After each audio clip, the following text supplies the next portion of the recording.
Your brand may be staying on top of current trends, but are you agile enough to stay relevant, resilient, and successful as customers, competition, and the world continues to change at a breakneck pace? I'm thrilled to share the newly revised version of my first book, The Agile Brand. I'm calling it The Agile Brand Revisited. It's been updated to reflect our continually changing world, and it provides 7 principles that form the backbone of an agile brand, offering detailed insights and actionable steps for incorporating them into your business strategy. This is the book that started it all, and I'm excited to share it with you.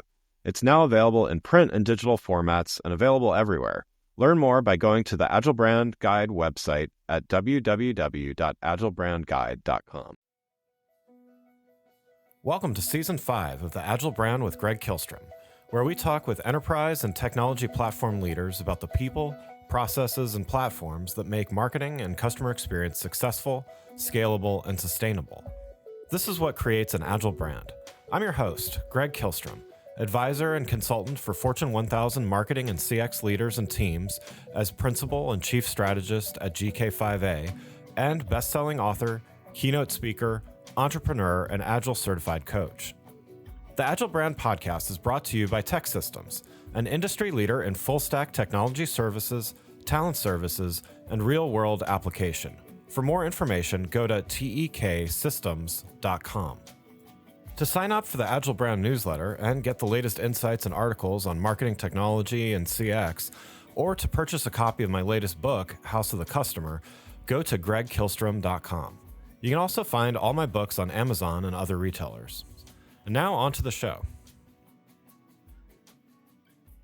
In this special episode brought to you by Ceres Talent, we're going to talk about the value of the candidate experience in times where there are plenty of candidates or when there aren't nearly enough candidates for the roles available. While some approaches may change, the candidate experience is always important. To help me discuss this topic, I'd like to welcome Sue Keith, Corporate Vice President at Ceres Talent. Sue, welcome to the show. Hi, Greg. Thanks so much for having me. Yeah, looking forward to talking about this with you. Why don't we start by you giving a little background on yourself as well as Ceres Talent? Sure. Well, I'll start with Ceres Talent. We are a boutique marketing recruiting firm. We're headquartered here with you in the DC metro area, although we do serve clients nationwide. And we're really proud that 2023 marks our 15th year in business. Wow, congrats. Oh, thank you. We specialize in marketing roles from manager up to CMO. We like to say that we help fill any position a CMO needs, including the CMO. And we do interim contractors, let's say for maternity or paternity leave coverage, or head of marketing just needs another set of arms and legs. We do consult to perm, and we also do direct hires, direct placements. Everyone on our team spent the majority of our careers in marketing. So we like to say we speak the language and pretty good at the matchmaking. That's wonderful. Well, so let's get started by talking about the candidate experience and why it's so important for marketing leaders and hiring managers to put a focus on it, regardless of things like economic conditions and the job market. So first, can you describe for me, how do you define the candidate experience? I think it's important to appreciate that the candidate experience starts well before you receive the person's job application. It starts with their first interaction with your company, which could have been years ago, and extends all the way through to their receiving a job offer and walking in the door, or the virtual door these days. Yeah. A wise colleague who's still a really good friend of mine once reminded me that a brand just isn't just about the company's logo or tagline. It's really how the brand makes you feel. And by the way, this also applies to people too. So if you think about when you hear someone's name, you have an instant reaction that's almost always either positive or negative, not somewhere in the middle there. And even if you can't remember any specific interaction you had with the person, maybe you worked with them 8 years ago and you can't really picture the meetings you were in, you're still going to have an innate response to their brand. So this applies to companies as well. So the candidate experience starts with how your company makes the applicant feel, whether that's because of your reputation or what your website says, if your career page talks about why someone would want to work at your company. And then there's also Glassdoor reviews. I think most people know to take reviews with a bit of a grain of salt, but if there's a negative or positive theme or thread throughout the comments, that certainly can impact the candidate's view of your company. Yeah. And once the company is applied, then the focus shifts to how they are treated. So in this part, communication is key throughout the full cycle from application to interview to offer or not. Silence or big gaps in time between you make contact with a candidate basically communicates to that candidate you're not interested in them. Even if you are, they don't know that. And it just sends them a message that they should be focusing on other opportunities. The other critical component of kind of how you're treated is what I call closing the loop. So if you decide a candidate's not right choice, well, that's okay. But please let them know. I can't tell you the number of times a marketing professional has told me that they went through a lengthy interview process, met a lot of senior level people at the organization, and never heard from the company again.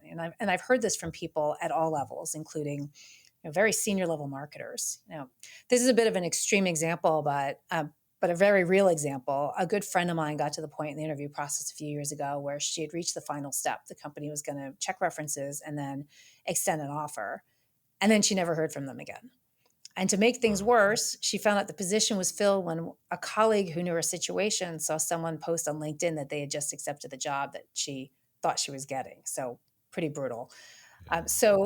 I understand some companies are wary, their legal teams are probably wary of providing specific feedback to candidates because they're afraid of possibly being sued. And, I understand that. But even if that's the case, you should still let the candidate know they're not moving forward, even if it's with a fairly generic email. The bottom line is hearing a no is way better than hearing nothing. And if you think about it from the other side, communication and closing the loop are critical, if nothing else, to avoid burning bridges. That potential candidate that was ghosted may just be the hiring manager for the next job you want. So Yeah. remember that people have long memories. As I said earlier, they may not remember the specifics, but they'll certainly remember their experience, how their experience with you made them feel. So, the overall candidate experience it's pretty simple. Treat people with respect. So no matter if it's a buyer's or a seller's market, and I know we're going to touch on that in a little bit, but it really comes down with respect. And I should also mention that respect goes both ways. We saw plenty of candidates behaving badly over the past few years during Yeah. the post-COVID hiring frenzy. So it's important for everyone to keep respect and really what boils down to basic common courtesy in mind. Yeah, yeah, yeah. I know. I had a guest on the show that was probably a couple years ago at this point, and worked for a very large company that hired a lot of people per year, and they actually assigned a value to, you know what, if we destroy this relationship in the hiring process, this is what it's going to cost us over their, over the lifetime of a customer. And so they could assign a value to a positive or a negative candidate experience, even if they didn't hire that individual. So definitely some organizations may not go to those lengths to assign that exact dollar amount to it, but your points are well taken. I mean, I've seen it's a small world out there, and you never know who's going to be Yes. hiring you or you're going to be hiring. And, it just, I think it's good to try to be a good person, maybe it Yeah. goes without saying, but yeah, and That's really interesting. I'd love to know the math behind how they did that valuation. I don't know how many companies really think through that end-to-end experience that I was talking about, that you can't know when someone may have heard of your company 2 years ago and didn't apply for a job until 2 years later. But right. you certainly can think through, at least the starting point is your careers page on your website. I've seen ones done really well that I want to apply for a job because they made it sound so exciting to work there, and that they made me feel as though they really cared about the people they were going to talk to in the Yeah. application process, and thinking that all the way through from that to what happens when the application comes in. And there will be a lot of them. So how do you manage that volume? And then the things that people think more about is really, how is that interview process managed? How is the communication and the kind of closed loop piece that I talked about? How is that all done? And then at the very end of that, making sure that everybody who is considered for a position has been communicated to, whether the answer is a good one or not. Right. They've been touched and that loop has been closed, so that even if there's a way for someone to not get a job but still feel really good about their experience with the company.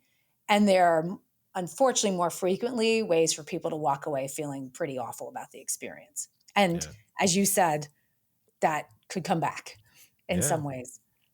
Yeah, definitely. So, as we were preparing for this interview, you and I chatted a little bit about how there's this tendency to kind of change the approach of hiring and communication with candidates that's sometimes different between, whether it's a buyer's market or a seller's market, or, whether there's too many jobs available for the talent available or vice versa. What's the problem with this way of thinking, and how should hiring managers and leaders think about this instead? That's a good question. And we're certainly seeing this right now with this. I won't call it a whiplash, what's happened in the hiring market, because it was more gradual than people may be aware. But Yeah. we've certainly seen a bit of a 180 in the last, I'd say, 6 months. As I mentioned, the hiring frenzy over the past few years really caused people to behave badly. And that's on both sides, both on the hiring side and the candidate side. I think regardless of the market, from a hiring perspective, I think regardless of the market and regardless of, I hate to say this, but who has more leverage, Yeah. there are some basic tenets every hiring manager should follow. So I've touched on this already, but frequent communication. So if you think about it, every hour after a person has an interview can feel like a lifetime to that person, even though it takes time and you're probably interviewing 3 or 4 people for the position and you have to get them to meet with the several people and you have to wait on everyone's feedback. That person just interviewed and is dying to know, is there going to be a next step? So Yeah. even if you're not ready to make a decision or you decide you want to see some more people or consider some more people, stay in touch in some way. Even if it's not to give them any news, at least hearing from the hiring company makes someone feel at least they haven't been forgotten. It gives them a sense that, what's next. Yeah. Also, be respectful of the candidate's time. The interview process should not take months to complete. Yeah. And it shouldn't also ask someone to meet with, let's say, 10 different people and present 2 different presentations. And this is a true story. I had candidates go through something like this. I think when it comes to interviewing and how many people should be involved, there's, of course, the hiring manager, and there's a few key stakeholders with whom the new hire will be interacting fairly frequently, and people you want to have bought into the person you've chosen before that person even walks in the door. Yeah. Beyond that, you're just trying to hire by consensus, and that never works. And what can even happen, and this happened to us, our hiring manager was a CMO. It was a VP of product marketing position. She was in love with her candidate, but she wanted him to talk to one more person. Yeah. And that person turned him so off. He called me and said, I don't care how much they offer me, I will never work there. Wow. Yeah. And so be careful too. I mean, there's key stakeholders, critical. When you start throwing in a whole bunch of other people because you can't make a decision, that can be risky. And, we work with a lot of growth stage entrepreneurial companies. It's a good chunk of our client base. And, they all tout their corporate culture as nimble and growth oriented. But if it takes you 3 months to move a candidate through the interview process and that person needs to talk to 7 people, then that behavior is counter to what you say your culture is all about. Yeah. And if you look at it this way, if one of your employees was interviewing, would you want them to take, say, like 10 hours of the time you're paying them for during the day to actually be interviewing with another company? And that's just if they're interviewing with one company, much less fewer. So Right. I think, keep that in mind of, be respectful of a candidate's time and what you're asking them to do in terms of pulling them away from their day job. And another tenet is do what you say you're going to do. If you tell a candidate an offer is coming on Monday, make sure the offer comes on Monday. Or if it gets delayed, which it might, make sure to communicate that. Again, it goes back to, every hour after you've been told you're getting a job offer feels like forever. So Yeah. make sure that if you've made some promises about whether you're going to just next time you're going to hear back from them about next steps or you're going to get an offer, just, do what you say you're going to do. And then a few good practices we like to recommend. We really strongly suggest that the hiring manager extend the offer to the candidate personally, at least the verbal offer. Then you can have HR, your recruiting team, step in to follow up with more of the details and talk about starting dates to put in the letter and all that. But having the hiring manager call the person after they've been through this whole very stressful and somewhat painful interview process and have that person personally extend the offer to you is so much nicer than getting the call from HR. Yeah. And it's a really nice way to kick off what will hopefully be a long-term relationship with your new employee. The other thing we like to remind folks about is there's a big gap between someone signs their offer letter and, well, typically signs their offer letter and their start day. If they're working, they're going to have to give at least 2 weeks notice. And likely they're going to ask for that third week where you have that period of what I call nirvana, where you're not working at all, but you have a job starting. Right, right. That's a really long time, and a lot of things can happen during that time, especially when it's a market like it's been where, people were getting offers left and right. We like to say things, a lot of things can go bump in the night during that period of time. Another company they had been interviewing with may swoop in with a better offer.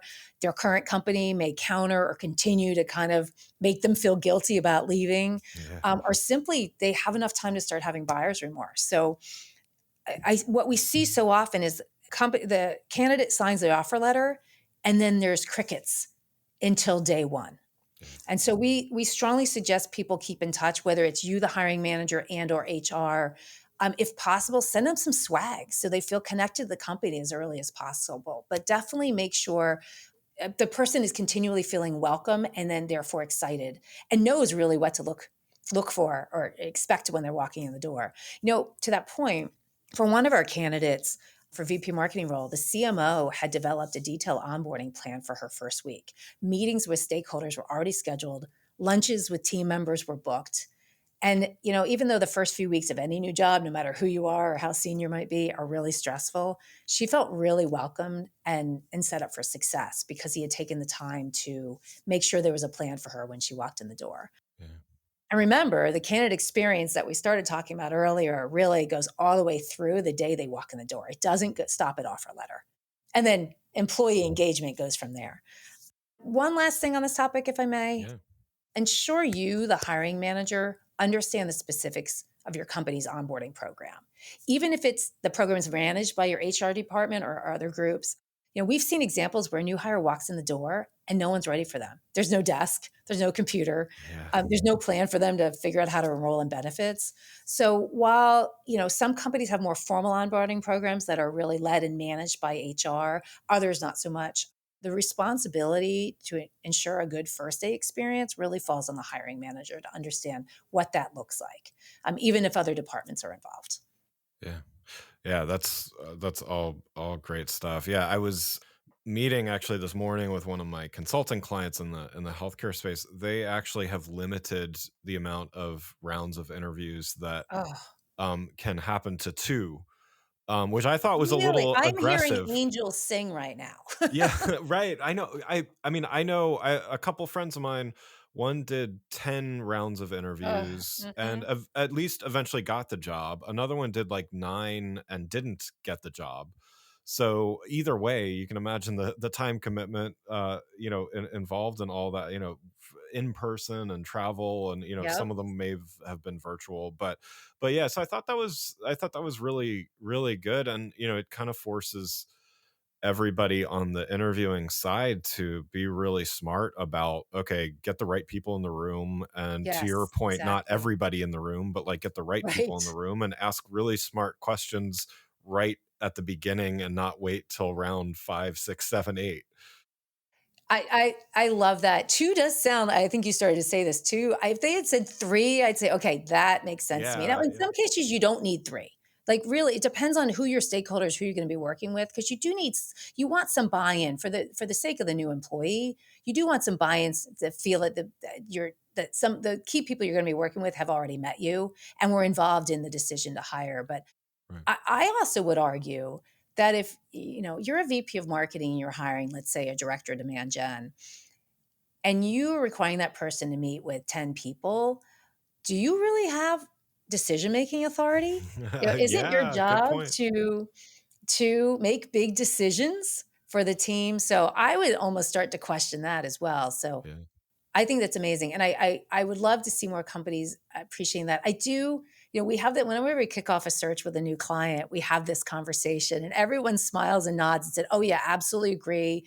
It just be a few," and then they want to add a fourth, and then they want to add a fifth, and Right. sometimes the fourth and fifth are actually make a lot of sense, or sometimes we'll even say, "Hey, this is director of product marketing. You don't have someone from sales on this interview list, we would strongly recommend that because we'll be working so closely together." So occasionally we'll throw in an extra, Right. but I think I think it makes sense to limit it in whatever in some capacity makes a lot of sense.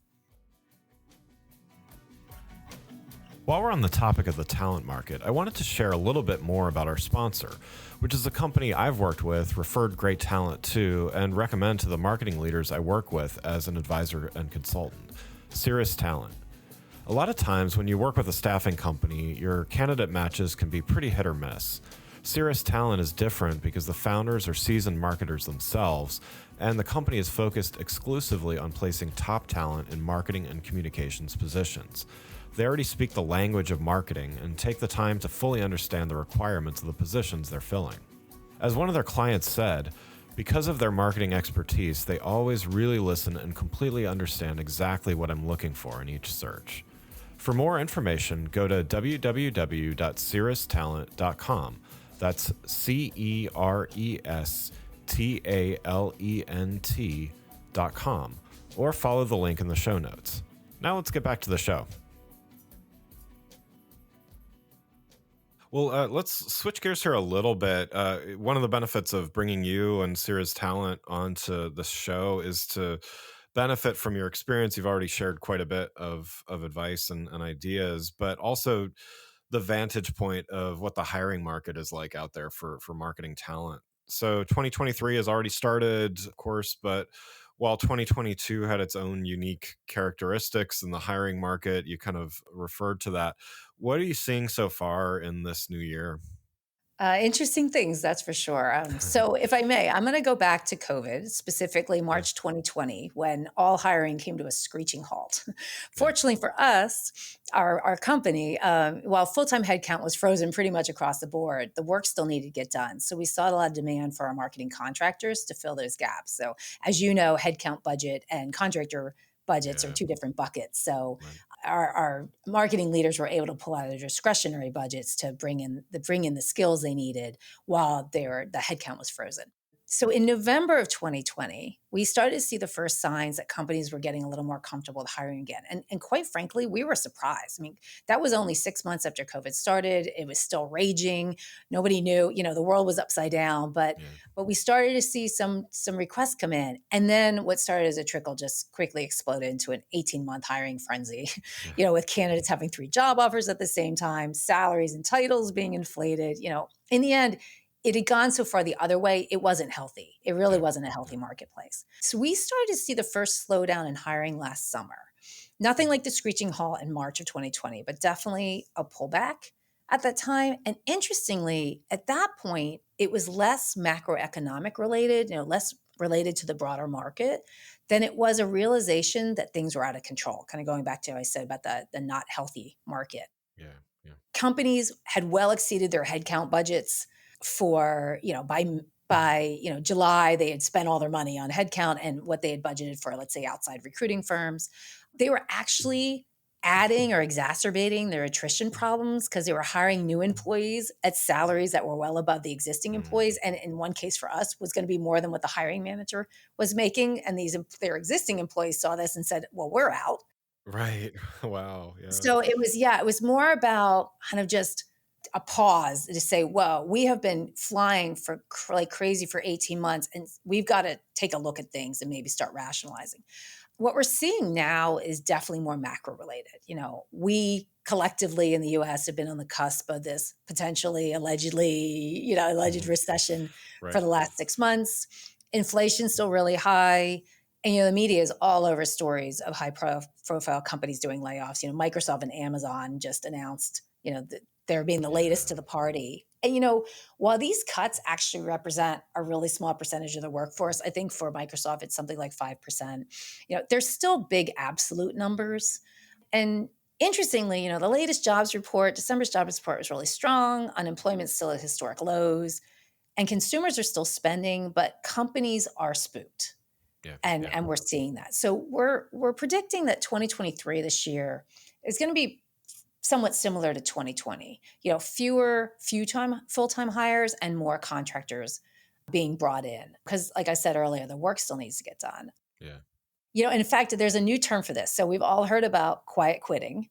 right. Now we're talking about quietly hiring, Oh, wow. which Gartner defines as, yeah, isn't this interesting? So Gartner defines this as when a company acquires new skills without hiring full-time people, which means They're either one, hiring short-term contractors, which I just talked about, or two, they're asking current employees to either do more or step into roles that they haven't done before. And, this is an extreme example, but I read about this yesterday and I thought it was funny. So last year, we know all about the airlines and their labor shortages. They don't have anyone to throw the bags on the plane, and it's caused all sorts of Yeah. things. So Qantas, which is the Australian airline, actually asked their executives to address some of their labor shortage by rotating in as baggage handlers, Oh, wow.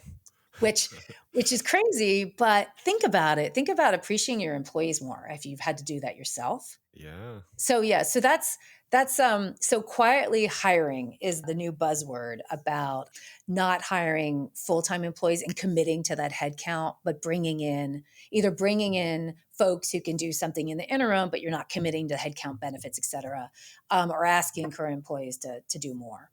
Yeah, yeah. Great. Yeah, that's good to good to learn something new here. Yeah.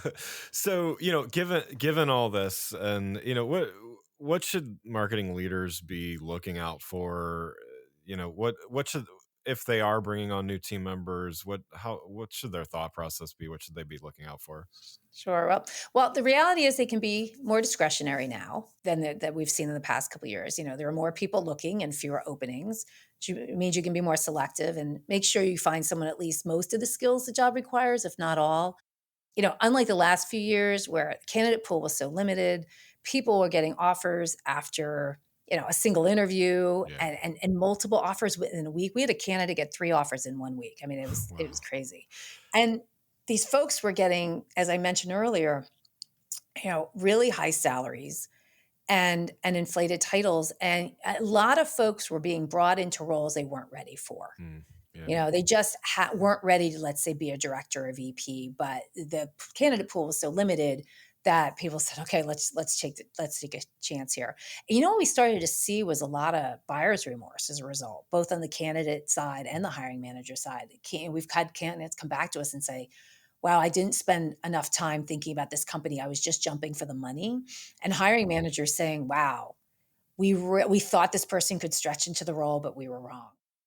But even though it is more of a hiring market or hiring manager market, to circle back to the beginning of our conversation, regardless of market conditions, it's important you still treat all candidates with respect and make sure to communicate on a timely basis throughout the interview process, even though you may have a little more leverage on the hiring company side. One thing we like to say is it's important to remember there's a human behind every resume. Yeah, that's great. And so, speaking of that human, so what should the marketing candidates then be looking out for? Since we talked about the hiring managers and the marketing leaders, what should candidates be looking out for in the months ahead? I think the best answer to this question is managing expectations. So as I mentioned, a lot of people got elevated titles and outsized comp packages over the last few years, and your next employer may not be able to match this, or match where you are. So it's important to be realistic about your expectations, and I would say be really clear in your mind. Decide ahead of time what salary you can live with if you do have to take a cut, and don't think about that ahead of time. Unfortunately, not everyone has gotten this message yet. Our director of candidate engagement just talked to a candidate, I think it was just last week, who had only 4 years of experience, not 4 years of marketing experience, but literally 4 years out of Oh, college. wow. And when we asked our usual question of what sort of salary are you looking for, her answer was a base salary of $150,000. Now, graciously, she said she's willing to go down to 130 for the right opportunity. But she's Wow. likely going to have a bit of a reality check as she goes through her job search. Yeah. So, going back to expectations, one other point. So, understandably, many candidates we talk to still tell us they want a remote first job, which is really a euphemistic way of saying, I don't ever want to go into the office. Right. But that trend is definitely shifting. We don't expect many companies go back to 5 days a week in the office, but more and more are requiring 3 or 4. We've seen a lot of our clients do this. Disney just made headlines by requiring everyone to go back 4 days a week in the office. Mm, And like I said, we're seeing a lot of our clients institute similar return to office policies. yeah. The one other thing I'd like to say to candidates, and this might sound a little strange coming from a recruiter, but try to see if you can stick it out. For whatever reasons you're thinking about leaving, think about ways you may be able to affect change. And when we meet folks, we always ask candidates, why are you looking to make a change? And sometimes their answers aren't really that substantive. Yeah. So it may be as simple as talking to your manager about your concerns. She or he may have no idea that you're unhappy and may be more than willing to do what she or he needs to do to kind of address your concerns and make you feel good about staying. So, of course, I always say if you've tried to affect change and things aren't changing, then you should certainly look to leave. But I encourage people to try to stick it out first if they can, if, like I said, they can make some changes. And I have one last piece of advice for candidates. I had a client tell me this years ago, and it has stuck with me, and I've used it so often. It's the advice of leave better than you Mm, came in. yeah. Most people who are leaving a job are leaving because they're at least unhappy in some ways. But just remember, and this goes back to the brand piece we talked about and the feeling people have when they hear your name. You walked into a new job all bright and chipper and ready to roll. Make sure when you're leaving, that's the person everyone remembers, even if you're unhappy Yeah. or frustrated. Don't let that show, because no one will remember the person who walked in the door. They're going to remember the person who walked out the door, and that could have some implications for you down the line. Yeah, yeah, that's great advice. Well, Sue, thanks so much for joining the show. I've got one last question for you. You've given a lot of great advice already, but if you had one piece of advice for those marketing leaders out there that are in the process of hiring or know that they're going to need to hire more team members, what would that be? Sure. I think what we'd say is, a lot of candidates use the word intentional to describe their search. And what they mean by that is they're not just going to take any job just to get out of wherever they are, to my point earlier. It has to be the right job. So, Yeah, similarly, we recommend that what we call intentional hiring. So, this is going to sound really simple, but start with your current org chart. Spend some time thinking about the team you have, the skill sets you have, and where you truly have gaps. And then think about the people in your team who might actually be able to grow into the role, or have expressed, to the point earlier about trying to affect change, have expressed a desire to do more or do differently, or do different, I should say. One option is to bring in an interim consultant to address your immediate skill gap needs, while also that person can help train your current staff to grow into the role. We see this a lot. That's a lot of the reasons why we place interim folks with yeah, candidates, or excuse me, with clients. So the bottom line is shop at home first. yeah, And then one more thought on this, as we get a new client, we start talking through why they need this person. We end up inevitably you end up talking about their overall org chart or org structures. And sometimes you can be too close to your own team. So asking for an outside perspective can be really helpful. And, especially in our case where our team is privy to so many different org structures, we can help shape your thinking. And sometimes these conversations lead us to collectively determine that the client actually should hire for a different role, yeah, or possibly they just need to restructure their team. Or in one case, as a client I recently discussed, perhaps they actually do have the necessary skills on their team, but they really have as a personality or a leadership issue. So we encourage hiring managers to be really intentional about their hiring needs, especially if you're looking to backfill a position. That's a really great time to reassess your org structure. great, great.